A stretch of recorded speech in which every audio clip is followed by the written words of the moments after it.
नमस्कार दोस्तों, स्वागत है अपने YouTube channel top trending GK में। दोस्तों इस वीडियो में देखने वाले हैं रेलवे एनटीपीसी एग्जाम 2020-21 के ऑल 125 पारियों में जो करंट अफेयर से संबंधित टोटल 500 क्वेश्चंस पूछे गए थे। तो ये सारे 500 क्वेश्चंस इंपोर्टेंट एक्स्ट्रा फैक्ट सहित एक्स्ट्रा फैक्ट वो शामिल यहाँ पर कर दिए गए, अपडेट कर दिए गए हैं जो करंट से रिलेटेड है। जैसे कि आपके मान लेते हैं कि एनटीपीसी एग्जाम में पूछा गया कि 9 डॉट्स प्राइज 2019 किसे दिया गया है, तो अब यहाँ पर यह भी इंक्लूड कर दिया गया कि 2021 में ये प्राइज किसे दिया गया है। फिल्म फेयर अवार्ड 2020 का पूछा तो 21 भी इंक्लूड कर दिया गया है। तो ये सारे करंट फैक्ट जो अपडेट किए गए हैं आने वाले आपके आगामी ग्रुप डी हो गया, एनटीपीसी सिविल 2 हो गया, इनसे रिलेटेड सवाल बनते हैं करंट अफेयर से, तो आपको ज़रूर फायदा होने वाला है क्योंकि सारे अपडेट कर दिए गए हैं। जो भी कैंडिडेट चैनल पर न्यू है, चैनल को सब्सक्राइब करके बेल आइकन हिट कर देना। इसकी पीडीएफ फाइल के लिए आपको टेलीग्राम चैनल ज्वाइन करना है जिसकी लिंक डिस्क्रिप्शन बॉक्स में है।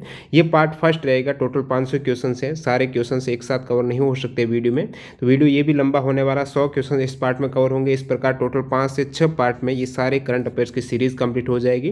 तो इस एफर्ट के लिए लाइक जरूर बनता है, वीडियो को लाइक करते हुए कंटिन्यू करना। ये सभी इंपॉर्टेंट करंट अफेयर्स के सवाल देखें उससे पहले मैं आपको बता दूं, आप किसी भी कॉम्पिटिटिव एग्जाम्स की तैयारी करते हो, अपनी तैयारी को परखने के लिए, कॉन्फिडेंस लेवल बढ़ाने के लिए और एग्जाम में टाइम मैनेजमेंट के लिए, यानी कम समय में ज़्यादा सवाल अटेम्प्ट करने के लिए प्रैक्टिस बहुत ज़्यादा जरूरी हो जाती है। प्रैक्टिस के लिए आप डेली एक मॉक टेस्ट जरूर लगेगा। मॉक टेस्ट के लिए टेक्स्ट बुक इसलिए बेहतरीन प्लेटफॉर्म है, यहाँ पर आप अनलिमिटेड मॉक टेस्ट लगा सकते हो, वो भी किसी भी एग्जाम्स के, यानी सारे एग्जाम्स के मॉक टेस्ट। जैसे कि आप एसएससी की तैयारी कर रहे हो, साथ साथ रेलवे की कर रहे हो, बैंकिंग कर रहे हो, या फिर किसी भी आपके स्टेट लेवल गवर्नमेंट एग्जाम की तैयारी कर रहे हो, तो इन सभी एग्जाम्स के अनलिमिटेड मॉक टेस्ट आप एक ही पास के अंतर्गत दे सकते हो, जो भी आपके लिए सूटेबल पास है। और इसमें यदि आप टीटीजी के कूपन कोड यूज करते हो तो आपको एक्स्ट्रा 40 रुपये का और डिस्काउंट मिलने वाला है। इन सभी की लिंक डिस्क्रिप्शन बॉक्स में है, जहां से आप ये मॉक टेस्ट सीरीज ज्वाइन कर सकते हो, जिसमें एग्जाम में जो डैशबोर्ड और पैटर्न देखने को मिलता है उसी प्रकार से यहाँ पर आप प्रैक्टिस कर सकते हो। तो ये आप देख सकते हो, सारे एग्जाम्स के मॉक टेस्ट यहाँ पर अवेलेबल हैं। तो चलिए कंटिन्यू कर लेते हैं। जो करंट अफेयर से सवाल पूछे गए थे एनटीपीसी एग्जाम में, पार्ट फर्स्ट देखिएगा। पहला सवाल, विश्व पर्यावरण दिवस 2020 की थीम क्या थी? तो वर्ल्ड जो एनवायरनमेंट डे 2020 है उसकी थीम थी time for nature celebrating biodiversity. तो ये होस्ट किया था कोलंबिया ने, जो पार्टनरशिप जर्मनी के साथ पार्टनरशिप में साझेदारी में कोलंबिया ने इसको होस्ट किया था, मेजबान था किसका? विश्व पर्यावरण दिवस 2020 का। तो आपको ये अब पता होना चाहिए कि 2021 में जो विश्व पर्यावरण दिवस मनाया गया है, कब मनाया जाता है? 5 जून को मनाया जाता है। तो 2021 में थीम क्या रही है? इकोसिस्टम रीस्टोरेशन 2021 में विश्व पर्यावरण दिवस की थीम है। मेजबान देश पाकिस्तान है, दोनों ही आपको याद रखना है। सबसे पहले जो विश्व पर्यावरण दिवस है वो 5 जून 1974 को पहला विश्व पर्यावरण दिवस मनाया गया था। अब देखिए एनटीपीसी एग्जाम में 2019 की थीम से भी सवाल पूछे गए थे और 2018 की थीम भी पूछी गई थी। 2019 की थीम क्या? विश्व पर्यावरण दिवस की बीट एयर पोल्यूशन हो जाएगी। बढ़ते हैं अगले सवाल की ओर। खेलो इंडिया यूथ गेम्स 2020 कहाँ पर हुए? तो गुवाहाटी असम में हुए हैं। खेलो इंडिया यूथ गेम्स 2020 है, 10 से 22 जनवरी 2020 को हुए थे, जिसमें प्रथम रैंक रही है महाराष्ट्र की, सेकंड हरियाणा की, थर्ड दिल्ली की रही है। इससे पहले जो 2019 में खेलो इंडिया यूथ गेम्स का जो सेकंड एडिशन था वो पुणे महाराष्ट्र में हुआ है, और प्रथम संस्करण जो पहली बार खेलो इंडिया यूथ गेम है ये 2018 में हुए थे। कहाँ पर? दिल्ली में। ओके, और अब की बार 2021 में ये जो गेम्स है खेलो इंडिया यूथ गेम्स है हरियाणा में होने वाले हैं। तो ये फर्स्ट रैंक कौन सी रही है 2020 में? इससे अलग से एनटीपीसी एग्जाम में सवाल पूछा गया था। तो महाराष्ट्र की पहली रही है, सेकंड हरियाणा की, थर्ड दिल्ली की रही है। नेक्स्ट वन देखिएगा, 55वां ज्ञानपीठ पुरस्कार किसे दिया गया है? तो 55वां ज्ञानपीठ पुरस्कार है ये 2019 को जो दिया गया था 29 नवंबर को, प्रसिद्ध मलयालम कवि, नाम है अक्कीतम अच्युतन नंबूत्री। ओके, तो ये आपको याद रखना है, ये 2019 के बाद अब तक नहीं दिया गया है। तो 2019 को जो लास्ट में दिया गया था 55वां ज्ञानपीठ पुरस्कार है अक्कीतम अच्युतन नंबूत्री, जो कि मलयालम कवि हैं। और आपको ये पता होना चाहिए कि पहला ज्ञानपीठ पुरस्कार है 1965 में किसे दिया गया था? जी शंकर कुरुप को दिया गया था, ये भी मलयालम में। और ये पुरस्कार 8वीं अनुसूची में शामिल भारतीय भाषाएं, साथ ही साथ जो अंग्रेजी में लिखने वाले भारतीय लेखकों को ये अवार्ड दिया जाता है। अर्थशास्त्र में नोबेल प्राइज 2020 किसे दिया गया? 2020 में इकोनॉमिक साइंस में जो नोबेल प्राइज दिया गया है वो पॉल आर मिलग्रॉम और रॉबर्ट बी विल्सन को दिया गया है। इन्होंने यानी मिलग्रॉम और विल्सन को ये पुरस्कार ऑक्शन थ्योरी जो नीलामी सिद्धांत है उसमें सुधार और नीलामी के नए तरीकों का आविष्कार करने के लिए अर्थशास्त्र में नोबेल प्राइज दिया गया है 2020 में मिलग्रॉम एवं मिल्सन को। अगला सवाल 65वां फिल्म फेयर अवार्ड में बेस्ट फिल्म का अवार्ड किसे मिला है? बेस्ट मूवी जो फिल्म का अवार्ड दिया गया है 65वें फिल्म फेयर अवार्ड 2020 में गली बॉय को टोटल 13 अवार्ड हाईएस्ट अवार्ड मिले हैं। और इसी के साथ जो फिल्म फेयर अवार्ड जो 65वां हुआ है 2020 में बेस्ट फिल्म गली बॉय हो गई। बेस्ट डायरेक्टर जोया अख्तर को, best actor Ranveer Singh, best actress का आलिया भट्ट को यह अवार्ड दिया गया है। अब देखिए ये तो हो गया 2020 का। अभी 2021 के जो 66वें फिल्म फेयर अवार्ड में अवार्ड दिए गए हैं वो किनको दिया गया है अलग अलग कैटेगरी में, ये जरूर देख लेना।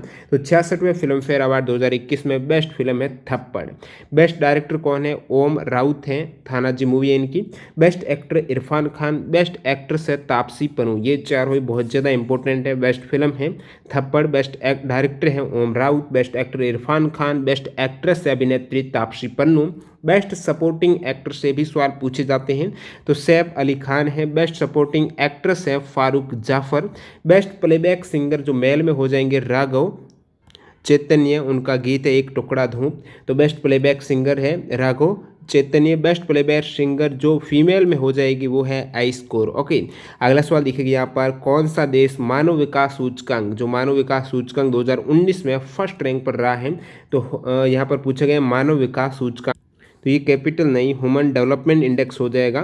फर्स्ट रैंक पर कौन सा रहा? 2019 में नॉर्वे रहा है, सेकंड स्विट्जरलैंड रहा है। टोटल 189 देशों की सूची में 2019 में भारत की रैंक रही थी 129वीं। सबसे निचले पायदान पर था नाइजर। ये दोस्तों जो HDI है मानव विकास सूचकांक है, एक बार एग्जाम में सवाल पूछा गया था किसके द्वारा जारी किए जाते हैं? संयुक्त राष्ट्र विकास कार्यक्रम है, तो UNDP के द्वारा ये जारी किया जाता है इंडेक्स है। 2020 में आपको रैंक पता होना चाहिए। ह्यूमन डेवलपमेंट इंडेक्स 2020 में भारत की रैंक 131वीं रही है। इससे पहले 2019 में 129वीं रही थी। प्रथम रैंक है दोनों ही केस में 20 और 19 में नॉर्वे हो जाएगा। मानव विकास सूचकांक किसके आधार पर इसकी गणना की जाती है? ये फैक्ट भी इंपॉर्टेंट है। जीवन प्रत्याशा, शिक्षा और प्रति व्यक्ति आय में देशों की औसत उपलब्धि को ये मापता है। तो ये तीन आपको पता होना चाहिए, जीवन प्रत्याशा, शिक्षा और प्रति व्यक्ति आय के आधार पर मानव विकास सूचकांक को मापा जाता है। UNDP का हेडक्वार्टर कहाँ पर है? न्यूयॉर्क, संयुक्त राज्य अमेरिका में। नेक्स्ट वन देखिएगा, जापान में नए शाही युग का नाम जो 1 मई 2019 से शुरू हुआ है, तो इसका नाम क्या है? तो नाम है दोस्तों रेवा। द कंट्रीज करंट एरा इसका नाम था। ये हैसेई है जो एंड हो गया था मई 2019 में। अभी जो नया युग है जापान में जिसका नाम रखा गया है रेवा है। जापान के शाही परिवार में एक नए युग की शुरुआत हुई है जहाँ अक्की हितो के राजगद्दी छोड़ने के बाद उनके बेटे नारू हितो को गद्दी संभाली है। विश्व पर्यावरण दिवस 2018 की थीम का मुख्य उद्देश्य, 2018 की थीम पूछी गई है, बीट प्लास्टिक पोल्यूशन हो जाएगा। 2020 की थी time for nature celebrating biodiversity. 2019 में है बीट एयर पोल्यूशन। ये सभी अपन ऊपर कवर कर चुके हैं। ग्रीन गुड्स डीड्स मूवमेंट किस मंत्रालय की पहल है? तो environment, forest and climate change. ये करंट अफेयर्स में इसलिए लिया है क्योंकि ग्रीन गुड्स डीड्स जो मूवमेंट है डॉक्टर हर्षवर्धन के द्वारा 19 मई 2018 को लॉन्च किया गया था। राजीव गांधी खेल रत्न अवार्ड 2020 किस रेसलर को दिया गया है? तो राजीव गांधी खेल रत्न अवार्ड 2020 टोटल 5 खिलाड़ियों को दिया गया है अलग अलग स्पोर्ट में। जैसे कि रेसलर का आपको पूछा गया है तो विनेश फोगाट को दिया गया है। आपको पूछ रहे टेबल टेनिस में किसे दिया गया तो आप कहेंगे मनिका बत्रा को दिया गया है। हॉकी में रानी रामपाल को, क्रिकेट में रोहित शर्मा को, मरियप्पन थंगावेलु है ये पैरा ओलंपिक हाई जंप इनका स्पोर्ट हो जाएगा। तो इन 5 खिलाड़ियों को ये 2020 में जो सर्वश्रेष्ठ जो राजीव गांधी खेल रत्न अवार्ड है, सर्वोच्च खेल पुरस्कार है, ये दिया गया है। 2019 में 2 खिलाड़ियों को दिया गया था, Deepa Malik para Olympic shot put से और बजरंग पुनिया रेसलिंग से दिया गया था 2019 में। 2018 में मीराबाई चानू और विराट कोहली को दिया गया था प्रथम राजीव गांधी खेल रत्न अवार्ड। 1991-92 में विश्वनाथन आनंद को दिया गया है जो कि शतरंज के खिलाड़ी हैं। इसमें रिवार्ड राशि है वो 25 लाख दिए जाते हैं। नेक्स्ट वन देखिएगा, संयुक्त राष्ट्र का महासचिव कौन है? एंटोनियो गुतेरेस, सभी को पता होगा, 1 जनवरी 2017 से कंटिन्यू है। परमानेंट जो संयुक्त राष्ट्र में भारत के स्थायी प्रतिनिधि हैं, रिप्रेजेंटेटिव है भारत के परमानेंट, कहाँ पर? यूनाइटेड नेशंस में। वो कौन है? TS त्रिमूर्ति है वर्तमान में। इसरो ने 15 फरवरी 2017 को कुल कितने उपग्रह लॉन्च करके विश्व रिकॉर्ड बनाया था? तो 104 उपग्रह इन्होंने एक साथ लॉन्च किए थे 15 फरवरी 2017 को। जो प्रक्षेपण यान था वो था पोलर सैटेलाइट लॉन्चिंग व्हीकल के द्वारा श्रीहरिकोटा स्थित जो अंतरिक्ष केंद्र है वहां से एक साथ 104 उपग्रह का प्रक्षेपण किया गया था। अगला सवाल लिखिएगा, 2016 में हुए विमुद्रीकरण के वक्त RBI की गवर्नर कौन थे? RBI की गवर्नर जब विमुद्रीकरण हुआ था 2016 में, उस समय कौन था? तो डिमोनेटाइजेशन के वक्त उर्जित पटेल थे, रिजर्व बैंक ऑफ इंडिया के गवर्नर थे। उर्जित पटेल का जो गवर्नर कार्यकाल रहा है 4 सितंबर 2016 से 11 दिसंबर 2018 तक रहे थे। तो ये विमुद्रीकरण हुआ था 8 नवंबर 2016 को। इससे आगे एक अलग से सवाल भी पूछा गया कि विमुद्रीकरण कब हुआ है? 8 नवंबर 2016 को। उस समय गवर्नर कौन थे? उर्जित पटेल थे। वर्तमान में कौन है? शक्तिकांत दास है। आरबीआई की स्थापना 1935 में हुई थी, 1 अप्रैल 1935 को। प्रथम आरबीआई के गवर्नर का एग्जाम में सवाल पूछा जाता है तो ओ स्मिथ थे। 2019 में किसे भारत रत्न नहीं मिला है? तो आपको ये पता होना चाहिए कि 2019 में भारत रत्न किसे दिया गया था। तो 2019 में भूपेन हजारिका, प्रणब मुखर्जी और नानाजी देशमुख, इन 3 व्यक्तियों को भारत रत्न दिया गया है। तो भूपेन हजारिका, प्रणब मुखर्जी और नानाजी देशमुख को प्रथम भारत रत्न अवार्ड 1954 में दिए गए थे। ये 3 किनको दिया गया है? तो सी राजगोपालचारी, सर्वपल्ली राधाकृष्ण और सी वी रमन को प्रथम भारत रत्न 1954 में दिया गया था। आपको पूछ ले प्रथम विदेशी जिन्हें भारत रत्न मिला, विदेशी का पूछ ले तो खान अब्दुल गफार खान हैं, इनको दिया गया है प्रथम विदेशी जिन्हें भारत रत्न 1987 में। 71वें गणतंत्र दिवस 2020 के मुख्य अतिथि कौन थे? बात हो रही है 26 जनवरी 2020 का जो गणतंत्र दिवस था वो कौन सा? 71वां था। तो उसमें मुख्य अतिथि कौन थे? ब्राजील के राष्ट्रपति जैर बोल्सोनारो। कौन थे? जैर बोल्सोनारो, जो ब्राजील के राष्ट्रपति हैं। इससे पहले जो गणतंत्र दिवस 2019 के मुख्य अतिथि की बात करें तो दक्षिण अफ्रीका के राष्ट्रपति साइरिल रामपोसा रह चुके हैं। एक इंपॉर्टेंट फैक्ट बताऊं आपको जो एनटीपीसी में इससे सवाल भी पूछा गया है। सबसे पहले गणतंत्र दिवस में यानी 26 जनवरी 1950 की बात करें तो उसमें मुख्य अतिथि के तौर पर भारत में कौन थे? तो इंडोनेशिया के राष्ट्रपति सुकर्णी को मुख्य अतिथि के तौर पर बुलाया गया था 26 जनवरी 1950 को। अब 2021 में भी जो गणतंत्र दिवस मनाया जा चुका है 26 जनवरी 2021 को, तो ब्रिटेन के प्रधानमंत्री वैसे बोरिस जॉनसन को आमंत्रित किया गया था गणतंत्र दिवस के मुख्य अतिथि के रूप में, लेकिन कोविड-19 के कारण इन्होंने भारत का दौरा रद्द कर दिया था, तो कोई भी नहीं था अब की बार। अगला सवाल 2022 में अगले राष्ट्रमंडल खेल है, कॉमनवेल्थ गेम है, वो कहाँ पर होने वाले हैं? तो बर्मिंघम इंग्लैंड में होंगे। इससे पहले 2018 में हुए थे राष्ट्रमंडल खेल, वो गोल्ड कोस्ट ऑस्ट्रेलिया में हुए थे। 15वें वित्त आयोग के अध्यक्ष कौन है? 15वें वित्त आयोग के अध्यक्ष हैं एनके सिंह। 2020 से 25 तक का जो आयोग का काल है। इससे पहले 14वें वित्त आयोग के अध्यक्छ डॉक्टर वाई वी रेड्डी थे। प्रथम वित्त आयोग के अध्यक्ष अक्सर एग्जाम में पूछा जाता है तो के सी नियोगी आप लोग याद रखेंगे। प्रथम वित्त आयोग के अध्यक्ष के सी नियोगी 1952 से 57 तक हैं। अभी वर्तमान में 15वें वित्त आयोग के हैं एन के सिंह, ये आपको याद रखना है। वित्त आयोग कौन से आर्टिकल में है? आर्टिकल 280 में है वित्त आयोग का वर्णन। और फाइनेंस कमीशन है, ये एक्ट है 1951 का। नेक्स्ट वन देखिएगा, निपाह वायरस भारत के किस राज्य में फैला था? तो 2018 में आया था केरल राज्य में। 2018 में पृथ्वी का अध्ययन करने के लिए भारत का संवर्धित उपग्रह प्रणाली, जिसका नाम है दोस्तों IRNSS यानी Indian regional navigation satellite system है। हिंदी में बोले तो भारतीय क्षेत्रीय नौवैन उपग्रह प्रणाली हो जाएगी। और ये नाविक भी कहा जाता है, नेविगेशन विथ इंडियन कॉन्स्टलेशन है। अगला सवाल देखिएगा, बाकी आपको ये पता होना चाहिए जो गगन है वो भारत का उपग्रह आधारित हवाई यातायात संचालन तंत्र है। अमेरिका, रशिया और यूरोप के बाद 10 अगस्त 2010 को इस तकनीक को प्राप्त करने वाला भारत विश्व का चौथा देश बन चुका है। अर्थ जो गगन का मतलब है जो GPS aided geo augmented navigation. Next one देखिएगा, अर्थ ऑब्जर्वेशन के लिए इसरो के द्वारा 2018 में लॉन्च उपग्रह कौन सा है? अर्थ ऑब्जर्वेशन के लिए स्पेशली पूछा गया है। इसरो ने 2018 में ये उपग्रह हाइसिस नाम का उपग्रह है, इसको लॉन्च किया था जो अर्थ ऑब्जर्वेशन के लिए थे। बाकी इसरो की जो लेटेस्ट की उपग्रह हैं अर्थ ऑब्जर्वेशन की, वो आप देख सकते हो। यदि आपको पूछ ले कि 2020 में अर्थ ऑब्जर्वेशन सैटेलाइट इसरो ने कौन सा लॉन्च किया है, तो ये नाम है EOS-01 है। 7 नवंबर 2020 को इसको लॉन्च किया गया है। और जो लॉन्च व्हीकल है PSLV-C49 है। इसी प्रकार 11 दिसंबर 2019 को रिसेट 2BR1 को लॉन्च किया गया। ये सभी अर्थ ऑब्जर्वेशन सैटेलाइट है, कार्टोसैट है, ये आपको मिल जाएंगे इसरो की वेबसाइट पर। आदित्य L1 की बात करें तो इसरो का सैटेलाइट है, इसका जो किस काम का है, ये स्टडी द सन, तो सूर्य का जो सोलर कोरोना है उसके जो आउटर लेयर ऑफ सन रहती है उसके अध्ययन के लिए 2022 में लॉन्च होगा आदित्य L1। 22 मई 2019 को विश्व स्वास्थ्य संगठन ने किन 2 देशों को आधिकारिक तौर पर मलेरिया मुक्त घोषित किया है? तो ये पूछा गया है 22 मई 2019 को जो विश्व स्वास्थ्य संगठन है इन्होंने किन 2 देशों को ऑफिशियली मलेरिया रोग है उससे मुक्त घोषित कर दिया है?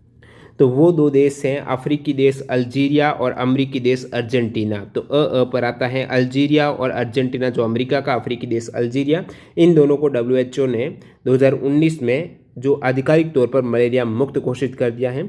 और WHO ने 27 मार्च 2014 को भारत को भी पोलियो मुक्त घोषित किया था। भारत को पोलियो मुक्त है, WHO ने कब घोषित किया था? 2014 में।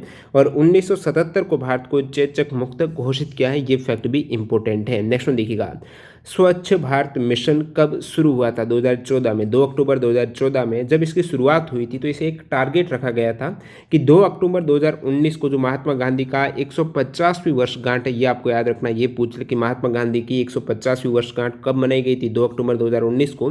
तो टारगेट जो रखा गया था 2 अक्टूबर 2014 को जब स्वच्छ भारत अभियान लॉन्च हुआ था, तो उस समय ये टारगेट था कि 150वीं वर्षगांठ तक ग्रामीण भारत में 1.96 लाख करोड़ रुपए की अनुमानित लागत से 1.2 करोड़ शौचालयों का निर्माण करके भारत को खुले में शौच मुक्त भारत यानी ODF को हासिल करने का ये टारगेट रखा गया था।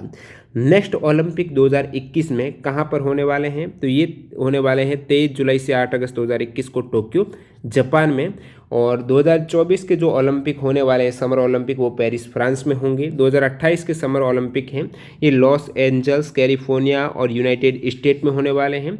विंटर ओलंपिक की बात करूं तो प्रीवियस 2018 में हुए थे प्योंगचांग साउथ कोरिया में, और 2022 में विंटर ओलंपिक बीजिंग चाइना में होने वाले हैं।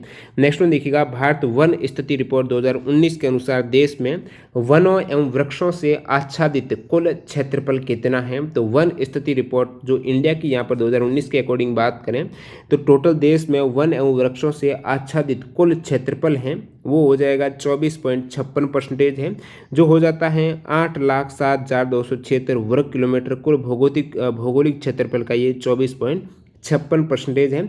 कुल भौगोलिक क्षेत्रफल का जो वन आवरण क्षेत्र है वो 21.67% है। सर्वाधिक वन क्षेत्रफल वाले राज्य कौन से हैं? इंपॉर्टेंट है, और इसमें आपको क्रम भी पता होना चाहिए, अक्सर पूछ लिया जाता है। सही क्रम से व्यवस्थित कीजिए सर्वाधिक वन क्षेत्र वाले राज्यों में। तो मध्य प्रदेश में सर्वाधिक वन क्षेत्रफल, उसके बाद अरुणाचल प्रदेश है, फिर छत्तीसगढ़ है। सर्वाधिक वन आवरण प्रतिशत वाले राज्य कौन से हैं? राज्य के क्षेत्रफल के अकॉर्डिंग बात करें जिसमें सर्वाधिक वन आवरण प्रतिशत है तो मिजोरम में सबसे अधिक वन आवरण प्रतिशत है, 85.41% भूभाग पर जो भी उनका क्षेत्रफल है, इनमें से मिजोरम में सर्वाधिक है। अरुणाचल प्रदेश में सेकंड स्थान पर है, यहाँ पर भी सर्वाधिक वन क्षेत्रफल में भी, और परसेंटेज वाइज भी अरुणाचल प्रदेश सेकंड स्थान पर है। वन क्षेत्रफल में वृद्धि वाला शीर्ष राज्य है वो कर्नाटक है, जहाँ पर वन क्षेत्रफल में वृद्धि है वो सर्वाधिक हुई है। विश्व पर्यावरण दिवस 2019 की थीम है बीट एयर पोल्यूशन। यूनेस्को विश्व धरोहर सूची में जून 2020 तक कितने हेरिटेज स्थल शामिल हैं?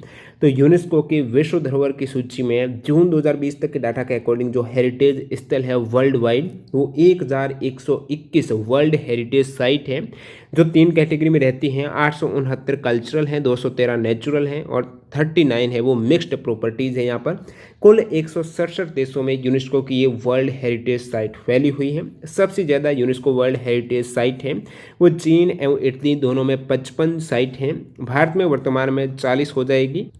वैसे इंडिया में ऑफिशियली बात करें तो अभी 38 ही हैं, 40 नहीं हैं। जो 2 और साइट बताया जा रहा है कि 9 दिसंबर 2020 को मध्य प्रदेश के जो ग्वालियर और ओरछा को शामिल किया गया है, ये ऑफिशियली शामिल नहीं किया गया है, अफवाह थी ये। तो 38 साइट है इंडिया में, और टोटल यहाँ पर 167 देशों में 1121 वर्ल्ड हेरिटेज साइट है। कितने पर्यावरणविदों को गोल्डमैन पर्यावरण पुरस्कार 2019 से सम्मानित किया गया है? तो टोटल 6 पर्यावरणविदों को यह अवार्ड दिया जा रहा है। 2019 में भी, 20 में भी, 21 में भी 6 पर्यावरणविदों को गोल्डमैन पर्यावरण पुरस्कार दिया जाता है। 2020 में ये 6 व्यक्तियों को दिया गया है। चिबेज एजिंकियल घाना से है, क्रिस्टल एम्ब्रोस है, लियर्ड पिच है, लूसी पिंसन है, और यहाँ पर नोमन टो हो गए, पोल सिंटवा है। इनको 2020 में जो गोल्डमैन पर्यावरण पुरस्कार दिया गया है। इसी प्रकार 2019 में देख सकते हो 6 व्यक्तियों को। और गोल्डमैन पर्यावरण पुरस्कार की बात करें तो 1989 में रिचर्ड एन गोल्डमैन और रोडा गोल्डमैन के द्वारा इसकी शुरुआत की गई है। गोल्डमैन पर्यावरण पुरस्कार की 1989 में पुरस्कार राशि यहाँ पर दी जाती है $2 लाख। और गोल्डमैन पर्यावरण पुरस्कार 2021 में जो 6 विजेताओं के नाम है वो भी आप देख सकते हो। 2021 में भी 6 व्यक्तियों को दिया गया है। गलोरिया मजिगा, थाईवेन ग्वेन, मेदा बिलाल, और इनमें और कौन है? किमिको हिरता हो गए, शेरॉन लिग्ने हो गई, लिज चिकाचुरे हैं। ये सभी 6 व्यक्तियों को अवार्ड दिया गया है। स्वच्छता सर्वेक्षण 2019 के आधार पर देश का सबसे स्वच्छ शहर कौन सा? 2019 के अकॉर्डिंग इंदौर है सबसे स्वच्छ शहर है। और सबसे स्वच्छ राजधानी है ये 2019 में भोपाल। छत्तीसगढ़ को बेस्ट परफॉर्मेंस स्टेट अवार्ड दिया गया था। 10 लाख से ज़्यादा आबादी वाले शहरों में अहमदाबाद है। 5 लाख से कम आबादी वाले शहरों में उज्जैन पहले स्थान पर 2019 में स्वच्छता सर्वेक्षण की बात हो रही है। 2020 में बात करें जो वार्षिक स्वच्छता सर्वेक्षण में मध्य प्रदेश का इंदौर फिर यहाँ पर लगातार चौथी बार टॉप किया है। और 100 से अधिक शहरों वाले सबसे स्वच्छ राज्य में छत्तीसगढ़ है। 40 लाख से अधिक आबादी वाले सबसे स्वच्छ मेगा सिटी में अहमदाबाद जो गुजरात में, सबसे स्वच्छ गंगा सिटी वाराणसी है। 100 से कम वाले जो शहर हैं, 100 से कम शहरों वाले सबसे स्वच्छ राज्य हैं वो हो जाएगा झारखंड। 9 डॉट्स प्राइज 2019 किसे दिया गया है? 9 डॉट्स प्राइज 2019 भारतीय लेखिका एनी जेदी को दिया गया है। ये पुरस्कार उन्हें उनकी प्रविष्टि ब्रेड, सीमेंट, कैक्टस के लिए दिया गया था। एनी जेदी जो भारतीय लेखिका हैं इनको 2019 में दिया गया है। अब की बार 2021-22 में जो 9 डॉट्स पुरस्कार हैं ये घोषणा बर्लिन स्थित पत्रकार है, बर्लिन बेस्ट जो पत्रकार जिनका नाम है ट्रिस लॉरेंस को दिए जाने की घोषणा की गई है। नेक्स्ट वन, 2019 पर कहां पर नया हाईकोर्ट बना है? तो तेलंगाना और आंध्र प्रदेश के लिए अलग अलग हाईकोर्ट 1 जनवरी 2019 से प्रभावी हुए हैं। 2019-20 ला लीगा चैंपियन टीम कौन सी रही है? रियल मैड्रिड रही है। ला लीगा जो कि एक फुटबॉल लीग रहती है, 1929 से स्थापित है, स्पेन की सबसे उच्चतम फुटबॉल लीग है। इसरो के द्वारा 100वें उपग्रह का प्रक्षेपण कब किया गया था? तो 100वें उपग्रह का प्रक्षेपण इसरो ने 12 जनवरी 2018 को किया था। PSLV C40 द्वारा श्रीहरिकोटा अंतरिक्ष केंद्र से इस 100वें उपग्रह के साथ 30 सह यात्रियों को लेकर ये कार्टोसैट 2 श्रृंखला का उपग्रह है। 12 जनवरी 2018 को 100वां उपग्रह। वैश्विक आर्थिक मंच की बैठक जनवरी 2020 में कहाँ आयोजित की गई थी? वैश्विक आर्थिक मंच की बैठक जनवरी 2020 में स्विट्जरलैंड दावोस में 20 से 24 जनवरी 2020 तक आयोजित की गई थी। जो वर्ल्ड इकोनॉमिक फोरम है, वैश्विक आर्थिक मंच है, इनकी बैठक है ये 2020 में स्विट्जरलैंड में हुई थी। और जो वर्ल्ड इकोनॉमिक फोरम का हेडक्वार्टर कहाँ पर है? तो कॉलोनी स्विट्जरलैंड में ही इसका मुख्यालय है। स्थापना 1971 में हुई है। 2021 में वर्ल्ड इकोनॉमिक फोरम की जो बैठक है उसको रद्द कर दिया गया है। IMD वर्ल्ड कॉम्पिटिटिवनेस रैंकिंग विश्व प्रतिस्पर्धा क्षमता सूचकांक 2000 ये बात हो रही है 20 की, तो इसमें भारत का स्थान कौन सा रहा है? 20 की बात करें, 21 की बात करें तो भारत का स्थान है वो 43वां बरकरार है दोनों ही ईयर के केस में। तो ये जो इंडेक्स है वैश्विक प्रतिस्पर्धा क्षमता सूचकांक है, IMD के द्वारा जारी किया जाता है। भारत की रैंक 43वीं याद रखना है। 2019 में भी 43वीं थी, 2018 में 44वीं रैंक थी। प्रथम रैंक पर 2021 में स्विट्जरलैंड है। अगला सवाल देखिएगा, 11वां ब्रिक्स समिट कहाँ पर हुआ है? 11वां ब्रिक्स सम्मेलन जो 2019 में हुआ था ब्राजील की राजधानी ब्रसीलिया में हुआ था 13 और 14 नवंबर 2019 को, जिसमें होस्ट लीडर थे ब्राजील के राष्ट्रपति जायर बोल्सोनारो। ब्रिक्स का मतलब क्या हो जाता है? B यानी Brazil, R Russia, I India, फिर चाइना और साउथ अफ्रीका है। स्थापना 2009 में हुई थी। जब स्थापना हुई थी उस समय इसका नाम था ब्रिक था, यानी यहाँ पर S ऐड नहीं था। दक्षिण अफ्रीका बाद में 2010 में ऐड किया गया था। पहला ब्रिक शिखर सम्मेलन है वो येक्टेरिनबर्ग रशिया में हुआ था 2009 में। 2019 में इसकी थीम है economic growth for an innovative future, इसकी थीम हो जाएगी। और 12वां जो ब्रिक्स सम्मेलन आपको पूछा गया था 11वां ब्रिक्स सम्मेलन जो कि ब्राजील की राजधानी ब्रसीलिया में हुआ था 2019 में। 12वां ब्रिक्स सम्मेलन है ये 2020 में रशिया में जुलाई में होना था, बाद में वीडियो कॉन्फ्रेंसिंग के जरिए हुआ था कोविड-19 पैंडेमिक के कारण। 13वां ब्रिक्स समिट 2021 है इंडिया में। अगला सवाल देखिएगा, इसरो के द्वारा जनवरी 2016 में लॉन्च नेविगेशन उपग्रह कौन सा है जो आपदा प्रबंधन एवं मछुआरों को समुद्री तूफान के बारे में जानकारी प्रदान करवाता है? तो ये IRNSS-1E हो जाएगा। 2016 में इसरो के द्वारा लॉन्च एक नेविगेशन उपग्रह है जिसका उद्देश्य है आपदा प्रबंधन एवं मछुआरों को समुद्री तूफान के बारे में जानकारी प्रदान करना। 2019 में भारतीय हिमालय ट्रैकिंग के लिए कितनी चोटियां खोली गई थी? 2019 में टोटल 137 नए पर्वतारोहण और ट्रैकिंग चोटियों को खोलने की घोषणा की गई थी। 2023 का एशियाई फुटबॉल कप कहां पर होने वाला है? तो ये चाइना में होगा। इससे पहले 2019 में हुआ था संयुक्त अरब अमीरात में, जिसमें चैंपियन रहा था कतर, जो उनका पहला टाइटल था। कौन सा देश मानव विकास सूचकांक जो ह्यूमन डेवलपमेंट इंडेक्स 2019 में फर्स्ट रैंक पर रहा है? तो नॉर्वे रहा है। सेकंड स्विट्जरलैंड रहा है। इंडिया की रैंक 129वीं बता चुका हूँ टोटल 189 देशों की लिस्ट में। सबसे अंतिम पायदान पर नाइजर है। ये जो ह्यूमन डेवलपमेंट इंडेक्स है UNDP के द्वारा जारी किया जाता है। 2020 में भारत की अब रैंक रही है 131वीं, इससे पहले थी 129वीं। इसमें 3 प्रमुख आधार रहता है, जीवन, प्रत्यक्ष शिक्षा और प्रति व्यक्ति आय को। अगला सवाल, 2018 एशियन गेम्स में सबसे अधिक मेडल किस देश ने जीते हैं? तो चाइना ने सर्वाधिक 290 मेडल जीते थे। एशियन गेम्स 2018 जो कि जकार्ता एंड पालमबैंग इंडोनेशिया में हुआ था। भारत की रैंक आपको पूछ रहे एशियन गेम्स 2018 में, तो 8वीं रैंक इंडिया की रही है। 2018 में 15 गोल्ड, 24 सिल्वर, 30 ब्रॉन्ज यानी टोटल 69 मेडल के साथ भारत 8वें स्थान पर रहा था 2018 के एशियन गेम्स में। नेक्स्ट आपको याद रखना है 2022 के एशियन गेम्स हैं वो वो कहाँ पर होने वाले हैं, तो ये होंगजाऊ चाइना में होंगे 2022 में। 2019 जीडीपी के अनुसार विश्व में भारत की अर्थव्यवस्था का रैंक 2019 का आपको पूछा तो 5वीं हो जाएगी। First USA, second China, third Japan, चौथे स्थान पर जर्मनी है। अभी जीडीपी रैंक जो भारत की है वो 6ठी है, नॉमिनल जीडीपी जो 2020 में है। थर्ड है पीपीपी जीडीपी के अकॉर्डिंग। जीडीपी बाई सेक्टर बात करें फाइनेंशियल ईयर 2019 में सेक्टर वाइज भारत की जीडीपी में कंट्रीब्यूशन है सबसे अधिक यहाँ पर हो जाएगा सर्विस सेक्टर में सर्वाधिक आपको पता होना चाहिए 49.9% है, सेवा क्षेत्र। उसके बाद इंडस्ट्री 25%, फिर एग्रीकल्चर 16 और मैन्युफैक्चरिंग है 14% है। पीपीपी यहाँ पर नाम आया तो इसका फुल फॉर्म क्या है, परचेसिंग पावर पैरिटी हो जाएगा। नेक्स्ट वन देखिएगा, 11वां विश्व हिंदी सम्मेलन 2018 कहाँ पर मनाया गया था, तो 11वां जो विश्व हिंदी सम्मेलन 2018 है ये मनाया गया था मॉरिशस में। कहाँ पर, मॉरिशस में हुआ था 18 से 20 अगस्त 2018 को। 2021 में वर्ल्ड हिंदी कॉन्फ्रेंस कहाँ, फिजी में। और फर्स्ट जो सम्मेलन हुआ था वो नागपुर में हुआ था 1975 में, 10 से 12 जनवरी को हुआ था।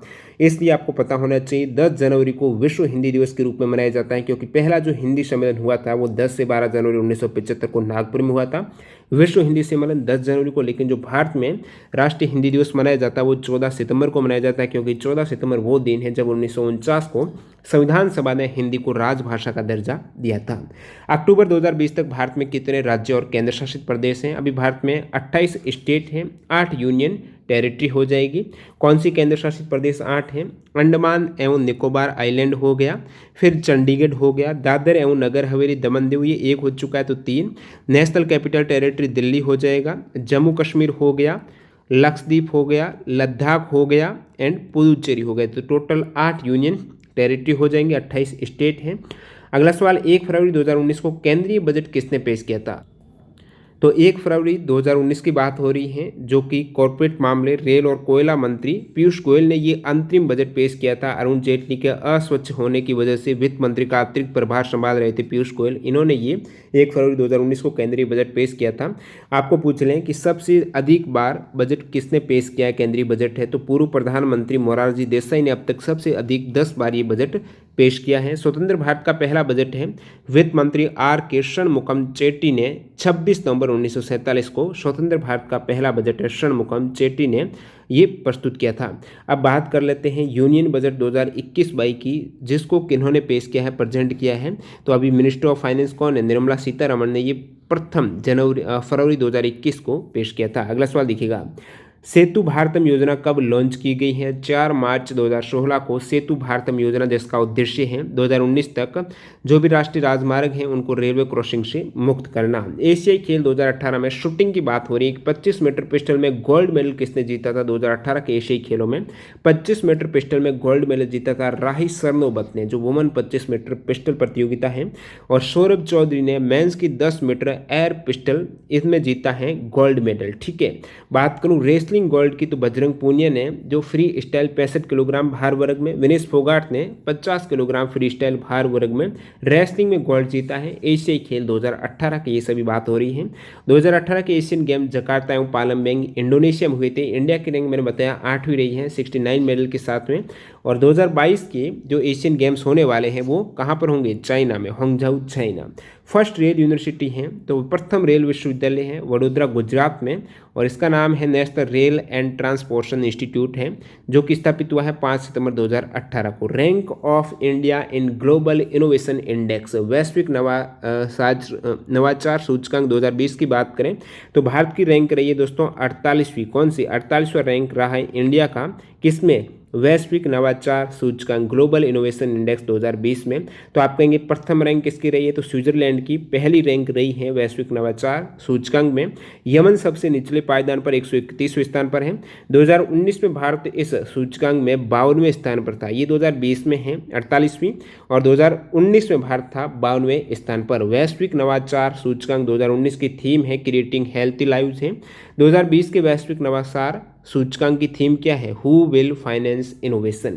अगला सवाल देखिएगा, पुणे स्थित सीडीएसी ने किस पहल हेतु प्रोजेक्ट तैयार किया है, तो ये हो जाएगा श्रुति लेखन राजभाषा, जो Hindi language speech recognition software है, इसको डेवलप किया गया है सीडीएसी ने IBM के साथ कोलैबोरेशन करके ये विकसित किया है संयुक्त रूप से। तो पुणे स्थित CDEC ने किस पहल हेतु प्रोजेक्ट तैयार किया है? तो श्रुति लेखन राजभाषा एक Hindi language speech recognition software है।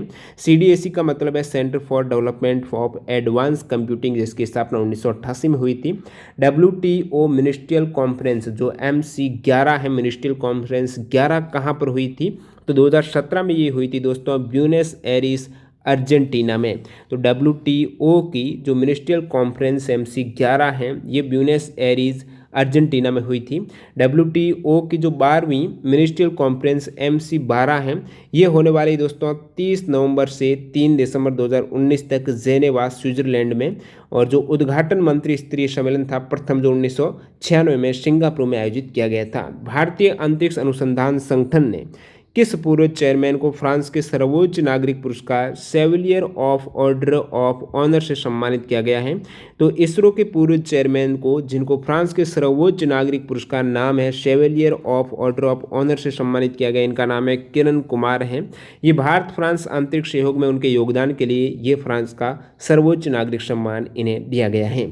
उत्तराखंड में नमामि गंगे प्रोजेक्ट हेतु 10,000 रुद्राक्ष के वृक्षारोपण का एक प्रोजेक्ट शुरू करने के लिए किनके मध्य MOU पर हस्ताक्षर हुए हैं? तो 10,000 रुद्राक्ष के वृक्षारोपण पर प्रोजेक्ट हेतु जो उत्तराखंड में नमामि गंगे प्रोजेक्ट हेतु MOU हुआ है वो NMCG ने उत्तराखंड में 10,000 रुद्राक्ष के वृक्षारोपण का प्रोजेक्ट शुरू करने के लिए इंटेक किसके साथ? इंटेक और HCL फाउंडेशन के साथ MOU पर हस्ताक्षर किए हैं। अमेरिकी टीवी होस्ट और कॉमेडियन डेविड लेटरमैन के टॉक शो जिसका नाम है my next guest needs no introduction पर कौन शामिल हुए हैं? शाहरुख खान।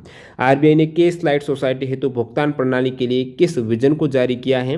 तो RBI release vision 2021 for payment system for के स्लाइड सोसाइटी हेतु विजन 2021 को जारी किया है। इस विजन से डिजिटल लेन देन के दिसंबर 2021 में 4 गुना बढ़कर 8,707 करोड़ रुपए से अधिक होने का आशंका है। नेक्स्ट देखिएगा अंशुला कांत जो विश्व बैंक समूह की मुख्य वित्तीय अधिकारी और प्रबंध निदेशक हैं, वह पहले किस बैंक की MD थी? तो अंशुला कांत की बात करें जो वर्तमान में किसकी विश्व बैंक की मुख्य वित्तीय अधिकारी और प्रबंध निदेशक हैं, वह पहले किस बैंक की मैनेजिंग डायरेक्टर रह चुकी हैं? तो ये स्टेट बैंक ऑफ इंडिया की मैनेजिंग डायरेक्टर अंशुला कांत को अभी वर्ल्ड बैंक का मैनेजिंग डायरेक्टर और चीफ फाइनेंशियल ऑफिसर है वो बनाया गया। तो SBI करेक्ट हो जाएगा। विश्व बैंक के अध्यक्ष कौन है? तो 13वें अध्यक्ष हैं जो विश्व बैंक के वो है डेविड मालपास हैं। अप्रैल 2019 से वर्ल्ड बैंक का मुख्यालय वाशिंगटन DC US में, स्थापना 1944 में हुई थी विश्व बैंक की।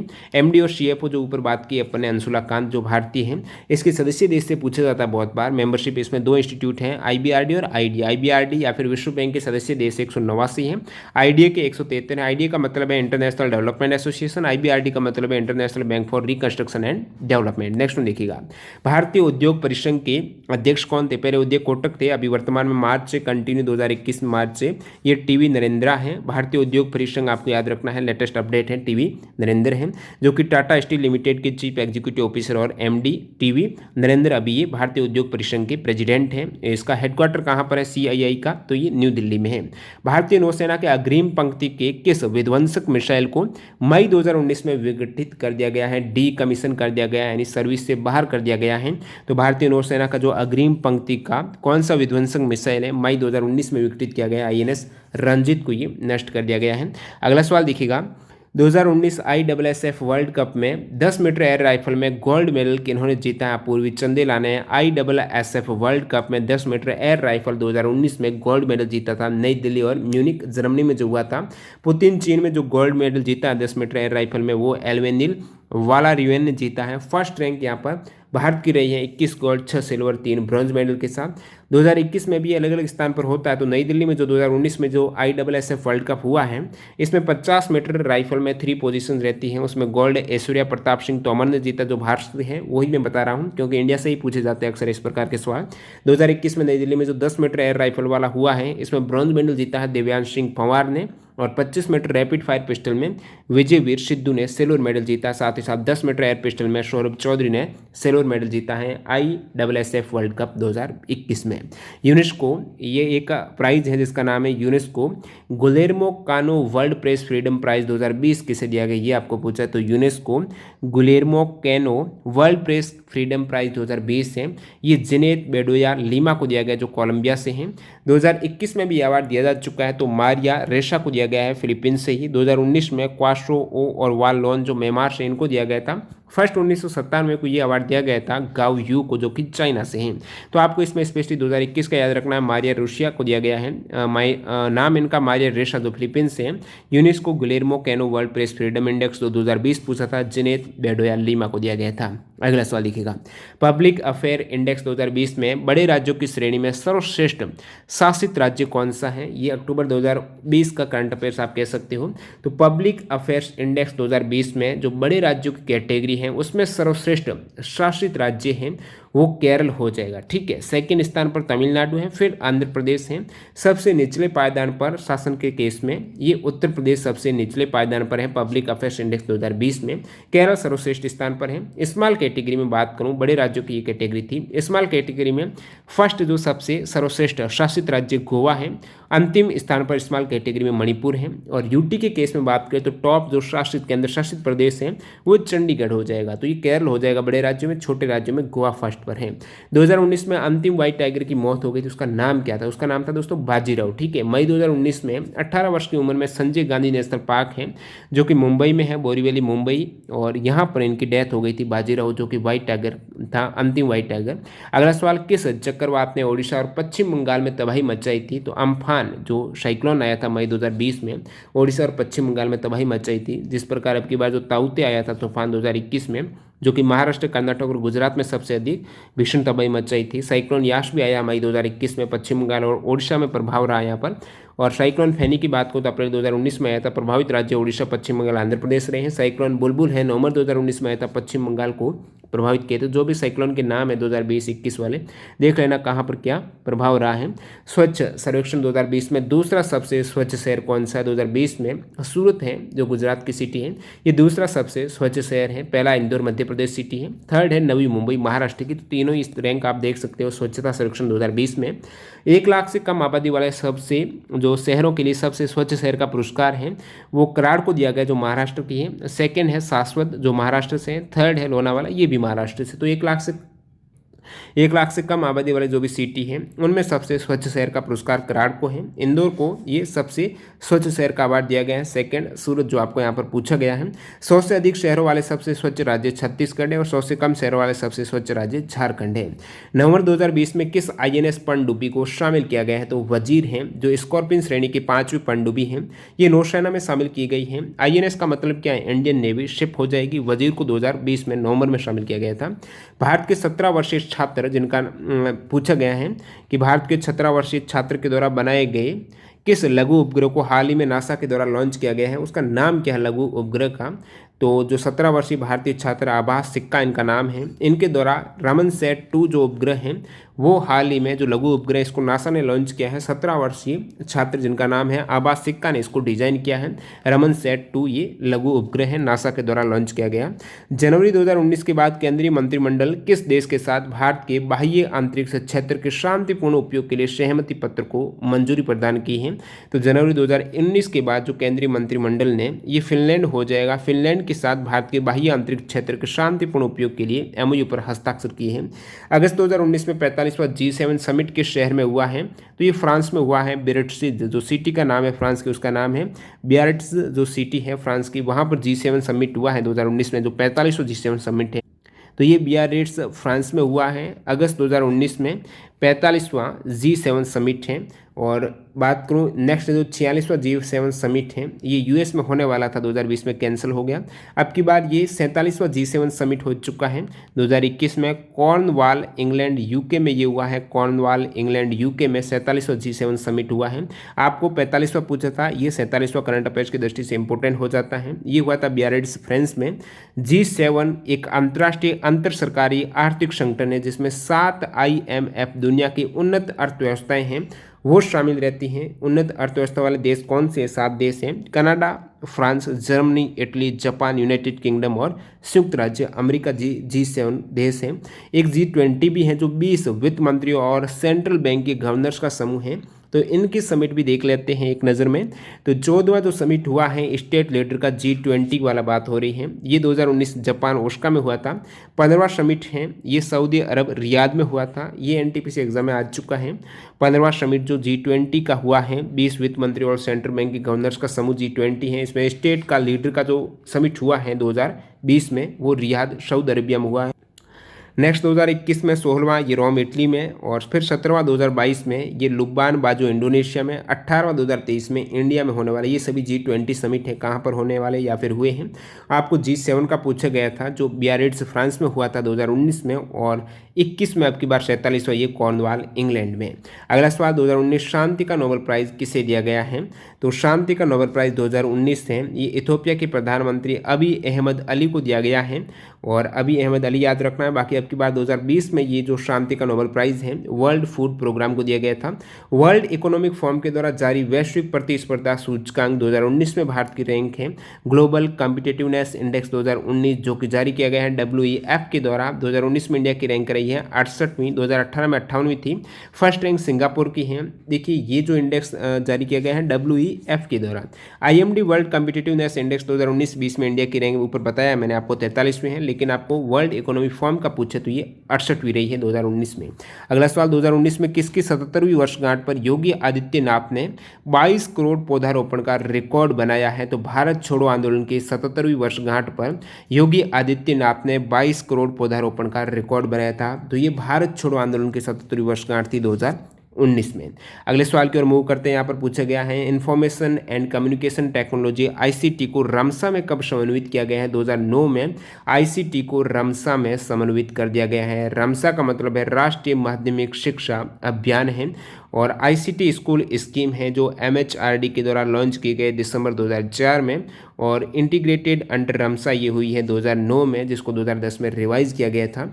गांधी पीस प्राइज़ 2018 किसे दिया गया था? Gandhi peace prize 2018 Yohei Sasakawa जो जापान से हैं, जापान के नागरिक योहेई ससाकावा को दिया गया है।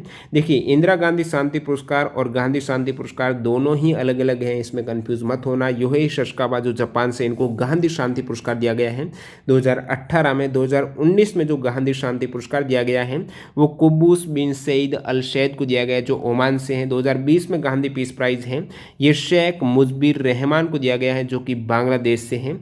तो इन तीनों को याद रखना आपको। 2020 में शेख मुजीबुर रहमान को बांग्लादेश से, 2019 में क्यूबूस बिन सईद अल सैद को दिया गया है, 2018 में योहेई ससाकावा को ये गांधी शांति पुरस्कार है, महात्मा गांधी शांति पुरस्कार ये दिया गया है। बाकी इंदिरा गांधी शांति पुरस्कार हैं 2018 में centre for science and environment को दिया गया था। 2019 में ये लेटेस्ट वाला लास्ट वाला श्री डेविड एटनबर्ग को दिया गया है जो 2020 में दिया गया था 19 वाला। 2017 का दिया गया था मनमोहन सिंह को। ये तीनों ही इंपॉर्टेंट है। CSC ने ग्रामीण क्षेत्र हेतु प्रथम कैश एंड कैरी स्टोर कहाँ पर लॉन्च किया है? तो ये कानत मुरादाबाद उत्तर प्रदेश में किया है। कहाँ पर किया है? ये हो जाएगा आपकी कानत मुरादाबाद उत्तर प्रदेश में। मुरादाबाद जो ऑप्शन था करेक्ट हो जाएगा। कैश एंड कैरी स्टोर जो CSC ने ग्रामीण क्षेत्र में लॉन्च किया था। नरेंद्र मोदी ने 2019 में किसका 5वां संस्करण जारी किया था? तो मोदी जी ने 5वां संस्करण है ये हो जाएगा शहीदों का शब्दकोश जारी किया था 2019 में। पुलवामा आतंकी हमला कब हुआ था? पुलवामा आतंकी हमला हुआ था दोस्तों 2019 में। 14 फरवरी 2019 का दिन है जब ये पुलवामा आतंकी हमला है ये घटना हुई थी। जैश-ए-मोहम्मद के आतंकी ने जम्मू कश्मीर में जो पुलवामा है वहाँ पर CRPF के काफिले पर हमला कर दिया था। और इसके बाद में जो सर्जिकल स्ट्राइक की बात करें तो 28 सितंबर 2016 को ये सर्जिकल स्ट्राइक है, ये पुलवामा बाद में हुआ है, लेकिन ये सभी घटना इंपॉर्टेंट हो जाती हैं करंट अफेयर्स की दृष्टि से। आपको पूछ ले कि उड़ी अटैक है और ये कब हुआ था? 18 सितंबर 2016 को। सर्जिकल स्ट्राइक है ये भी 2016 को हुई थी, इसके बाद में हुई थी। इसी के बदले 28 सितंबर 2016 को जो भारत ने की थी, और 14 फरवरी 2019 को ये पुलवामा आतंकी हमला हुआ था। अगले सवाल की ओर मूव करते हैं। 2019 में प्रणब मुखर्जी को कौन सा अवार्ड दिया गया था? भारत रत्न दिया गया, सभी को पता है। 2008 में पद्म विभूषण मिल चुका है प्रणब मुखर्जी को और 13वें ये राष्ट्रपति हैं इंडिया की। 2020 का एटीपी अवार्ड किसे दिया गया? ये अलग अलग कैटेगरी में मिलता है। एटीपी का मतलब है एसोसिएशन ऑफ टेनिस प्रोफेशनल्स है। ये अवार्ड जो 2020 में दिए गए हैं। प्लेयर ऑफ द ईयर 2020 है नोवाक जोकोविच को दिया गया है। Player of the year 2019 Rafael Nadal जो एटीपी अवार्ड है। स्टीफन एडबर्ग स्पोर्टमैनशिप अवार्ड 2020 ये राफेल नडाल को दिया गया है। कोच ऑफ द ईयर 2020 है ये फर्नांडो विसेंट को दिया गया है। और बात करूं अर्थर एशी ह्यूमैनिटेरियन ऑफ द ईयर 2000 ये 20 वाला अवार्ड दिया गया है फ्रांसिस टिफोई को। Tournament of the year 2019 Indian Wells को दिया गया है। ये सभी अवार्ड है एटीपी अवार्ड 2020 है। नेक्स्ट वन देखिएगा, इको फ्रेंडली रॉकेट अंगारा किस देश ने लॉन्च किया है? रशिया ने। जो इको फ्रेंडली रॉकेट जिसका नाम अंगारा है ये रशिया ने लॉन्च किया था। रूस की जो रूसी संघीय अंतरिक्ष अभिकरण के द्वारा इसे विकसित किया गया था। इस परिवार का एक रॉकेट अंगारा A5 स्पेस रॉकेट को 14 दिसंबर 2020 का सफल प्रक्षेपण किया गया है। अगला सवाल देखिएगा, 2019 में कौन सा चक्रवात गल्फ ऑफ थाईलैंड में आया था? तो पाबुक चक्रवात आया था 2019 में गल्फ ऑफ थाईलैंड की खाड़ी में, जो भारत के अंडमान क्षेत्र को भी प्रभावित किया था। न्यूयॉर्क के मेडिसन स्क्वायर गार्डन में कुश्ती लड़ने वाले पहले भारतीय पहलवान कौन हैं? तो world number 1 wrestler Bajrang Punia है। ये न्यूयॉर्क के मेडिसन स्क्वायर गार्डन में 6 मई 2019 को 2 बार के यूएस चैंपियन जिनका नाम है याई दियाकोमाहिल से कुश्ती प्रतियोगिता में शामिल हुए थे। इस मुकाबले को grapple at the garden beat the street के नाम से भी जाना जाता है। तो world number 1 wrestler Bajrang Punia के सामने थे याई दियाकोमाहिलिस से। ये कुश्ती लड़ने वाले कहाँ पर? न्यूयॉर्क के मेडिसन स्क्वायर गार्डन में पहले भारतीय पहलवान हैं। 2018 के अनुसार विश्व का सबसे प्रदूषित सिटी कौन सी है? तो एयर विजुअल रिपोर्ट 2018 के अनुसार विश्व की सबसे प्रदूषित सिटी है ये गुरुग्राम हो जाएगा भारत का। सेकंड गाजियाबाद है। बात करूं यहाँ पर वर्ल्ड एयर क्वालिटी रिपोर्ट 2020 में 18 का पूछा गया, लेकिन अब की बात जो 2020 का डाटा क्या कहता है सबसे प्रदूषित सिटी का, कैपिटल हो गया, देश हो गया, वो सारे देख लेते हैं। तो world most polluted capital city, राजधानी सिटी कौन सी है विश्व की मोस्ट पोल्यूटेड? सबसे ज़्यादा प्रदूषित वो दिल्ली है। सेकंड स्थान पर ढाका है। मोस्ट पोल्यूटेड कंट्री है, सबसे प्रदूषित देश है बांग्लादेश है। सेकंड पाकिस्तान, थर्ड इंडिया है। और सबसे लीस्ट पोल्यूटेड कंट्री कौन सी? सबसे कम प्रदूषित जो देश है वो है Puerto Rico. Most polluted city कौन सी हो जाएगी? जिस प्रकार ये 2018 का पूछा था सबसे प्रदूषित शहर, इसी प्रकार 2020 के डाटा के अकॉर्डिंग मोस्ट पोल्यूटेड सिटी है ये होटन सिटी, चाइना की मोस्ट पोल्यूटेड सिटी है। सेकंड जो भारत का गाजियाबाद है। अक्टूबर 2020 तक भारत के उपराष्ट्रपति वेंकैया नायडू हैं जो 13वें वाइस प्रेसिडेंट हैं इंडिया के और 14वें प्रेसिडेंट इंडिया के। देखिए ये कौन से क्रम के, ये आपको स्पेशली याद रखना है इसमें। 13वें जो अभी वर्तमान में राष्ट्रपति उपराष्ट्रपति वो कौन से नंबर के? 13वें हैं। और जो राष्ट्रपति है रामनाथ कोविंद वो 14वें प्रेसिडेंट हैं।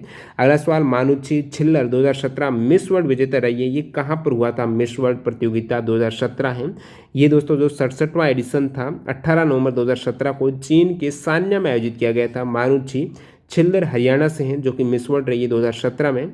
मिस वर्ल्ड 2019 की बात करें तो लंदन यूके में आयोजित हुआ है। विजेता टोनी एनसिंग रही है जो जमैका से हैं, 2020 में नहीं हुआ था। मिस वर्ल्ड 2021 की बात करें तो ये 16 दिसंबर 2021 में आयोजित होने वाला कहाँ पर? Coca Cola music hall in San Juan, ये पोर्टो रिको में होगा। आईपीएल 2020 कौन सा एडिशन है? 13वां संस्करण था। टाइटल स्पॉन्सर ड्रीम 11 है। चैंपियन मुंबई इंडियंस है। रनर अप उपविजेता दिल्ली कैपिटल रही थी। अगला सवाल, डोनाल्ड ट्रंप है। अमेरिका ने या फिर चाइना की किस टेलीकॉम कंपनी पर बैन लगाया? तो अमेरिका ने जो हुवेई टेलीकॉम कंपनी है तो हुआवे पर बैन लगाया है अमेरिका ने।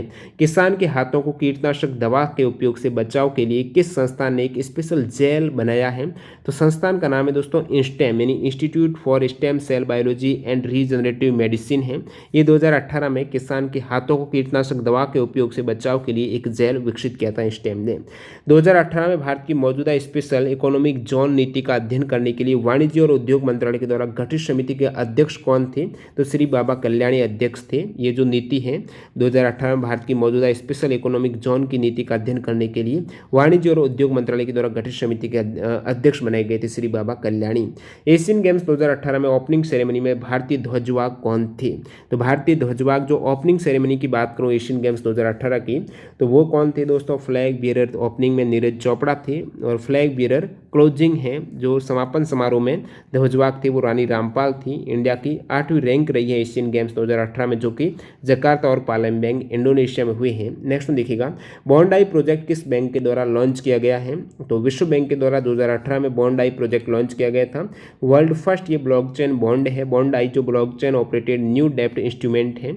यूएसए ने 2019 में किस देश को करेंसी मॉनिटरिंग लिस्ट से रिमूव कर दिया है? 2019 में यूएसए ने भारत और स्विट्जरलैंड को करेंसी मॉनिटरिंग लिस्ट से रिमूव किया था। भारत को आखिरी बार अक्टूबर 2018 में मुद्रा वॉच लिस्ट में शामिल किया गया था, लेकिन 2019 में इस सूची से हटा दिया गया था।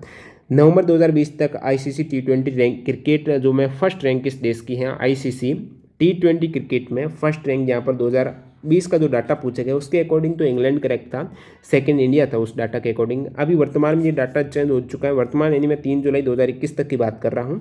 तो ओडीआई वनडे में जो आईसीसी में फर्स्ट रैंक न्यूजीलैंड की है, सेकंड ऑस्ट्रेलिया की है, थर्ड इंग्लैंड की है, चौथे स्थान पर वनडे में इंडिया है। टेस्ट में फर्स्ट न्यूजीलैंड है, सेकंड इंडिया, थर्ड ऑस्ट्रेलिया है। ये सभी अभी का डाटा 2021 का। टी20 में first England, second India, third New Zealand है। अगला सवाल, नोटबंदी कब हुई थी? 8 नवंबर 2016 को हुई थी नोटबंदी। फिर देखिएगा किस भारतीय को 2019 में मैक्सिको के सर्वोच्च नागरिक सम्मान से सम्मानित किया गया है? तो प्रतिभा पाटिल को। विदेशियों को दिए जाने वाले मैक्सिको के सर्वोच्च नागरिक पुरस्कार नाम है ऑर्डन मैक्सिकाना डेल एग्वेला एज़टेका, जो ऑर्डर ऑफ एज़टेक ईगल से सम्मानित किया गया है। प्रतिभा पाटिल को ये मैक्सिको का सर्वोच्च नागरिक सम्मान इन्हें 2019 में दिया गया है। अब जो भी भारतीयों को विश्व के जो सर्वोच्च नागरिक सम्मान दिए गए अलग अलग देशों के, वो देख लेते हैं अपन। क्रोएशिया का सर्वोच्च नागरिक पुरस्कार है, नाम है टोमिस्लाव के राजा का ग्रैंड ऑर्डर 2019 रामनाथ कोविंद को दिया गया था क्रोएशिया का। 2019 में पूर्व विदेश मंत्री सुषमा स्वराज को स्पेन के प्रतिष्ठित award grand cross of the order of civil merit से सम्मानित किया गया था। 2019 में सुषमा स्वराज को ये स्पेन का प्रतिष्ठित अवार्ड, देख सकते हो नाम आप, और ये अवार्ड उन्हें दिया गया था नेपाल के भूकंप में फंसे स्पेन के 71 नागरिक को सुरक्षित निकालने के लिए। बहरीन का award the King Hamad Order of the Renaissance 2019 Narendra Modi को दिया जा चुका है। फिलिस्तीन का ग्रैंड कॉलर पुरस्कार 2018 नरेंद्र मोदी को। संयुक्त अरब अमीरात का order of Zayed 2019 Narendra Modi को। रूस का सर्वोच्च नागरिक सम्मान सेंट एंड्रयू पुरस्कार 2019 है, यह भी मोदी जी को मिला है। संयुक्त राष्ट्र पर्यावरण कार्यक्रम के दौरान champions of the earth award 2018 Narendra Modi को। मालदीव का निशान इजुद्दीन 2019 मोदी जी को। 2019 में अमेरिका का Philip Kotler presidential award Narendra Modi, और 2019 में दक्षिण कोरिया का सियोल शांति पुरस्कार भी मोदी जी को। ये सभी अवार्ड मोदी जी को या फिर अन्य जो भी दिए गए हैं विदेश मंत्री वगैरह को, देख सकते हो आप। अगला सवाल देखिएगा, 2019 नववर्ष के दिन विद्यार्थियों के साथ संवाद कार्यक्रम किसने चलाया था? इसरो ने चलाया था विद्यार्थियों के साथ नववर्ष पर संवाद कार्यक्रम 1 जनवरी 2019 को। अगला सवाल, 2019 में किसे न्यूज़ ब्रॉडकास्टिंग स्टैंडर्ड अथॉरिटी के अध्यक्ष बनाया गया है, जो पहले सुप्रीम कोर्ट के जज रह चुके थे? तो former justice A.K. Sikri appoint हुए हैं, NBSA के चेयरपर्सन हैं। रजत शर्मा हैं, ये प्रेसिडेंट हैं न्यूज़ ब्रॉडकास्टिंग एसोसिएशन NBA के। 2019 में जलवायु कार्यवाही और आपदा तैयारी पर 5वां Asia Pacific Broadcasting Union Media शिखर सम्मेलन किस देश में शुरू हुआ है? तो ये 2019 में जलवायु कार्यवाही और आपदा तैयारी पर 5वां एशिया पैसिफिक ब्रॉडकास्टिंग यूनियन का जो मीडिया सम्मेलन है, शिखर सम्मेलन है, ये नेपाल काठमांडू में हुआ था अप्रैल 2019 में। रॉयल सोसाइटी फेलो चुनी जाने वाली पहली भारतीय महिला है, इनका नाम है गगनदीप कांग है। 2019 में रॉयल सोसाइटी फेलो चुनी जाने वाली ये प्रथम भारतीय महिला हो जाएगी। अगला सवाल देखिएगा यहाँ पर, भारत की पहली मानव युक्त अंतरिक्ष मिशन भारतीय अंतरिक्ष अनुसंधान संगठन के द्वारा कब लॉन्च करने की योजना बनाई जा रही? तो दिसंबर 2021 तक। Indian human space flight programme की शुरुआत वैसे 2017 में हो गई थी। स्पेस क्राफ्ट इसका गगनयान रहेगा, जो GSLV मार्क 3 रॉकेट से लॉन्च हो सकता है। ISRO human space flight centre है, 30 जनवरी 2019 को ये स्थापित किया गया है, जिसका हेडक्वार्टर बेंगलोर कर्नाटक में है। तो दोस्तों यहाँ पर ये करंट अफेयर्स का पार्ट फर्स्ट था, जिसमें अपन ने 97 सवाल जो NTPC एग्जाम में पूछे गए हैं अपडेटेड 2021 सही डाटा के अकॉर्डिंग कवर किए हैं। इस वीडियो के लिए लाइक जरूर कर देना। वीडियो पूरा देखने के लिए आपका बहुत बहुत धन्यवाद। मिलते हैं पार्ट सेकंड के साथ। वंदे मातरम, जय हिंद दोस्तों।